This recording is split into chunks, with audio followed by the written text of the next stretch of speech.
CMR shopping mall Dasara ధమాకా offers అద్భుతమైన offers తో పాటు అబ్బురుపరిచే స్పాట్ గిఫ్ట్స్. ఒకసారి నేను ఒక షోలో రిలేషన్దే చూశాను అన్నమాట. అది బాగా వైరల్ అయింది బేసిక్గా. ఏది ఏ షోలో? సాయి లవ్, అదే ఈ లవ్ పెళ్ళి అని చెప్పి అప్పుడు అది మా నాతో నేను మూవీ, నేను ఒక మూవీ చేశాను అనమాట, నాతో నేను అని చెప్పి. దానిలో మనోడే హీరో, తను హీరో, నేను హీరోయిన్. నేను సాయి కుమార్ గారు, రాజీవ్ కనకాల గారు, ఆదిత్య ఓం, ఇలా చాలా మంది ఉన్నారనమాట ప్యాడింగ్. సో ఆ రోజు ఎవరికి కుదరలేదు ఆ షోలో ప్రమోషన్స్ కి రావడానికి. నేను సాయియే ఉన్నాం కాబట్టి మా ఇద్దరితో అది స్కిట్ లాగా ప్లాన్ చేశారు. బట్ ప్రోమోలో ఏం చేశారు అంటే ఓన్లీ ఆ స్కిట్ కాకుండా ఏదైతే ఆ పార్ట్ మెయిన్ పార్ట్ ఉంటుందో ఆబ్వియస్లీ అయ్యే చేస్తారు కదా, ప్రోమోస్ లో అవే వస్తాయి. సో అట్లా ప్రోమో చేశారు.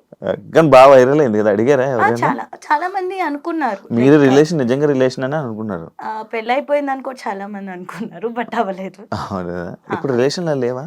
ఏంటి ఎప్పుడు రిలేషన్ ఎవరితో సాయితున్నా? సాయితో కదా, ఎప్పుడు రిలేషన్ లో లేవా అంటున్నాను. ఎప్పుడు లేనా? ఏది రిలేషన్ ఉందా? ఉన్నాను. ఎందుకు బ్రేకప్ మరి? అటు సైడ్ నుంచే వద్దనుకుంటే. మరి నీకు నార్మల్ గా లవ్ అంటే నీకు ఒక ఐడియా ఇది ఉంటది కదా, ఇలా ఏం లవ్ చేయాలి ఏం లవ్ చేయకూడదని, అవేమి నీకు తెలీదా? అట్లా అట్లా తెలిస్తే మనం ఎట్లా ఎందుకుంటాం? ఏం చూసి లవ్ ఎదుర్కొండేలా కూర్చుని ఏం లవ్ చేయాలంటే ఏం చేస్తావు, ఏం చూస్తావు నార్మల్ గా? ఏం చూస్తావేంటి? See for me like love అనేది అది చాలా ప్రీషియస్, చాలా వాల్యుబుల్. లవ్ అనేది వేస్ట్ ఇట్లా మాట్లాడను, చాలా వాల్యుబుల్. కాకపోతే అంత ప్రీషియస్ థింగ్, అంత వాల్యుబుల్ థింగ్ డిజర్వ్ లేని వాళ్ళు లైఫ్ లోకి వస్తే అది ఉండదు. ఇప్పుడు అదే జరిగింది అంతే. డిజర్వ్ లేని వాళ్ళు వచ్చారనమాట. ఆబ్వియస్లీ అంటే డిజర్వ్ అయి ఉంటే ఉండేవాళ్ళు కదా. ఇప్పుడు ప్రెజెంట్ ఏం relation? Single? Happy to be single. Wow. ఎందుకంటే మా మమ్మీకి చెప్పేశాను, నీ ఇష్టం మమ్మీ, నువ్వు ఎవరిని చూస్తే వాళ్ళని చేసు. బేసికలీ నాకు ఫస్ట్ ఆఫ్ ఆల్ లవ్ పెళ్ళి ఇవన్నీ ఇంట్రెస్ట్ ఉండే కాదు. సో ఏదో వచ్చింది అలా, దాన్ని లవ్ అంటారు, లవ్ అంటే ఇలా ఉంటది అని ఏదో అనుకుంటాం మనం ఆ ఏజ్ లో. కానీ మీ ఆంటీకి ఫోటో పంపిస్తున్నా, ఆంటీకి ఒకటి. ఏంటిది? మమ్మీకి లైక్ మా రిలేటివ్స్ లోనే చాలా మంది ఉండే అన్నమాట. సో చాలా మంది అంటే అంతమంది కూడా లేదులే, కొంతమంది. సో వాళ్ళు అడగడము అట్లా ఉండే. కానీ ఏమో మమ్మీ ఇష్టం అని చెప్పాను, బట్ నాట్ నౌ. ఇప్పుడు కొంచెం ఇల్లు మొత్తం క్లియర్ చేసుకోవాలి మెయిన్. అది మా మమ్మీకి రీజన్ కూడా అదే చెప్తున్నా, మమ్మీ ఫస్ట్ ఇల్లు క్లియర్ అయ్యాలి, తర్వాత పెళ్ళి. ఇప్పుడు ఏమీ అంత తొందర ఏం లేదు అని చెప్పి. ఇప్పుడైతే not at all interested in marriage. అప్పుడే పెళ్లి చేసుకో. పెళ్లి చేసుకున్నప్పుడు చెప్పు. మామూలుగా అప్పుడు ఇంటర్వ్యూ చేస్తాం.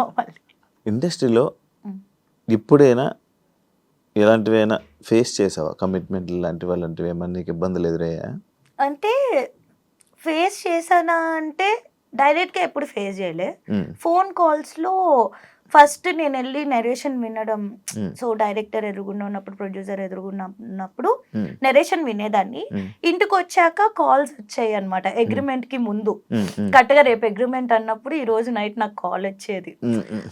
సో ఇట్లా నువ్వంటే క్రష్ అంట, ఇంట్రెస్ట్ ఉందంట, లైక్ ప్రొడ్యూసర్ కానీ డైరెక్టర్ కానీ అలా కొన్ని కాల్స్ వచ్చాయి.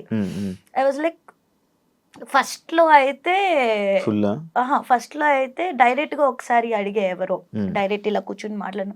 కమిట్మెంట్ అనగానే ఐ వాజ్ లైక్ నేను చాలా కమిట్మెంటల్ ఉంటాను, చాలా హార్డ్ వర్క్ చేస్తాను దానికోసం ఇట్లా చెప్పేసి. నాకు తెలియదు కమిట్మెంట్ అంటే అది, ఆ వర్డ్స్ అవి మనకు తెలియదు. మనం ఏంటి, మనం కాలేజీలో చదువుకుని వచ్చాం కదా. కమిట్మెంట్ ఇవన్నీ అంటే మనం చాలా కమిట్మెంట్ గా ఉంటాం. హార్డ్ వర్క్ చేస్తారా అని అడుగుతున్నారేమో. ఉంటాము అంటే ఇలా ఉంటది అలా ఉంటది అని తర్వాత చెప్తే ఏం కమిట్మెంట్ గురించి మాట్లాడుతున్నారు అని చెప్పి అడిగాను. లేదు దీన్ని కమిట్మెంట్ అంటారు అంటే అక్కడే ఒక డైరెక్టర్ని కొట్టి మరి నేను బయటకు వచ్చాను. ఆ డైరెక్టర్ పేరు అడగద్దు, నేను చెప్పను.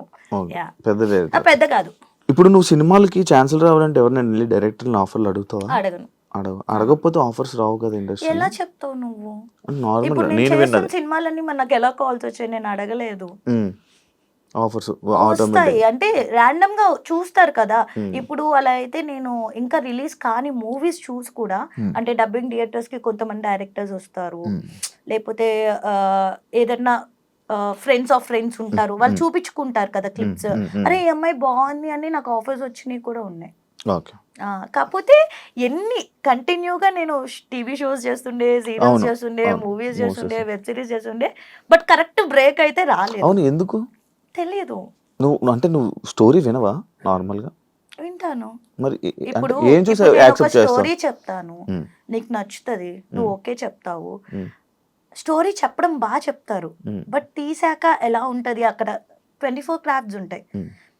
డిఓపి సరిగ్గా తీయకపోయి ఉండొచ్చు, లేకపోతే డైరెక్టర్ సరిగ్గా కన్వే చేయకపోయి ఉండొచ్చు, లేకపోతే నన్ను సరిగ్గా చూపించకపోయి ఉండొచ్చు. సో అట్లా ఉంటది. మంచిగా యూజ్ చేసుకోలేదు ఏ డైరెక్టర్ అంటే సినిమా పరంగా. నేను అదే అన్నా. అదే అంటే మళ్ళీ నువ్వు లేదు. ప్రోమోలో వేసుకుంటావు కదా. లేదు. కేబీకేజీ కిరాక్ బాయ్స్ కిలాడి గర్ల్స్ ఎందుకు ఎలిమినేట్ అయిపోయావు? రీజన్ ఏంటి? తెలియదు నాకు. అడిగావా? నేను అసలు తర్వాత కాంటాక్ట్ కూడా చేయలేదు. ఎలా? అంటే నాకు బాధేసింది, అగ్రిమెంట్ లో అదేం మెన్షన్ చేయలేదు, ఇలా Eliminations ఉంటది, ఉంటాయని. ఎలిమినేషన్స్ ఉంటాయి, ఇవేం మెన్షన్ చేయలేదు. అండ్ ఫస్ట్ టైం ఎలిమినేషన్ ఉన్నప్పుడే షాక్ అయ్యా, అప్పుడు ఇద్దరిని చేసే. సెకండ్ టైం ఒకళ్ళనే చేశారు, ఇప్పుడు నన్ను తీసుకొచ్చి రీప్లేస్ చేశారు. అర్థం కాలేదు నాకు. ఏవో ఉంటాయా షోస్ లో? ఉంటాయా రాజకీయాలు? నీకు తెలీదా? నువ్వు చేయలేదా? నేను యాంకర్ ఇప్పుడు. చెప్పు యాంకర్ ఇప్పుడు.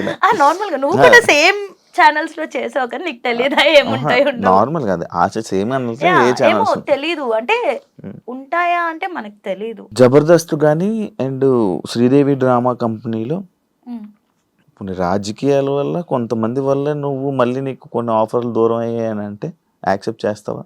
తెలీదు,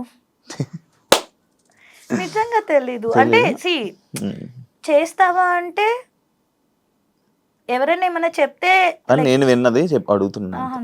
తెలీదు. నమ్ముతావా అంటే నమ్ముతా. ఒకళ్ళు చెప్పడం వల్ల లేకపోతే ఒకళ్ళ వల్ల తీసేశారు అంటే ఆబ్వియస్ నేను అన్ని ఇయర్స్ చేశాను కదా, వాళ్ళతోనే ఉండే. నాకు చాలా సార్లు మూవీ ఆఫర్స్ వచ్చింది, అంటే మూవీ షూట్ ఉన్న రోజు కూడా నాకు జబర్దస్త్ గాని శ్రీదేవి గాని పిలిచుంటే నేను వాళ్ళకి మేనేజ్ చేసుకుని ఇటు వెళ్ళేదాన్ని, అంత ఇంపార్టెన్స్ ఇచ్చేదాన్ని. సో అంత ఇంపార్టెన్స్ ఇచ్చే అమ్మాయిని తీసేస్తారా అంటే అది వాళ్ళే. నేనైతే లైక్ నో అనే అంట, దానికోసం తీసేస్తారా అని. ఓకే. నెక్స్ట్ ఫ్యూచర్ ప్రాజెక్ట్స్ ఏమున్నాయి? ఎన్ని ఉన్నాయి ఇంకా? ఇప్పుడు ప్రెసెంట్ అయితే కామాఖ్య అనే ఒక మూవీ చేస్తున్నాను, మంచి రోల్. అండ్ ప్రైమ్ కి ఒక మూవీ రిలీజ్ అవుతుంది శోభితా గారితో, ఎంతవరకు ఉంటది అనేది తెలియదు. మొన్న దేవిక అండ్ డానీ చేశాను కానీ చాలా కట్ అయిపోయినాయి నా సీన్స్. సో అదే చెప్పలేము ఎప్పుడు ఏది జరిగింది. సో ప్రెసెంట్ అయితే ఈ మూవీ అండ్ వెబ్ సిరీస్ చేస్తున్నాను. And I'm planning something for my YouTube channel. Please do subscribe to me Aishu Muchatlu. ఇది ఖచ్చితంగా ఉంచాలి, ఓకేనా? ముందు ఉంచుతాను, చెప్పలేకపోయి కదా, ఉంచుతా. ప్లీజ్ ఎందుకు రోడ్ అవుతుంది కాదు, బిగ్ బాస్ ఆఫర్ వచ్చింది, లైక్ ఆఫర్ అంటే లైక్ కాల్స్ వచ్చాయి, ఇంటర్వ్యూస్ అయిపోయాయి. ఎందుకు? ఏమైంది? వెళ్ళా ఇంటర్వ్యూకి వెళ్ళా, ఇంట్లోకి పిలవలా, పేరు కూడా వచ్చింది కదా బాగా, వచ్చింది, ఇంటర్వ్యూస్ అయ్యాయి, బట్ ఇంట్లోకి పిలవలేదు. I don't know. ఈ సీజన్ అయింది, ఈ సీజన్ లాస్ట్ సీజన్ ఈ సీజన్ ఇంటర్వ్యూ అవ్వాలి. ఇంట్రెస్టా వెళ్ళడం? మమ్మీ తమ్ముడికి చాలా ఇంట్రెస్ట్, అంటే వాళ్ళ కోసం నేను వెళ్ళాలనుకుండే. వాళ్ళ కోసం? నీ కోసం? ఎందుకంటే వాళ్ళు చాలా, అంటే ఎన్ని షోస్ వచ్చినా ఏమొచ్చినా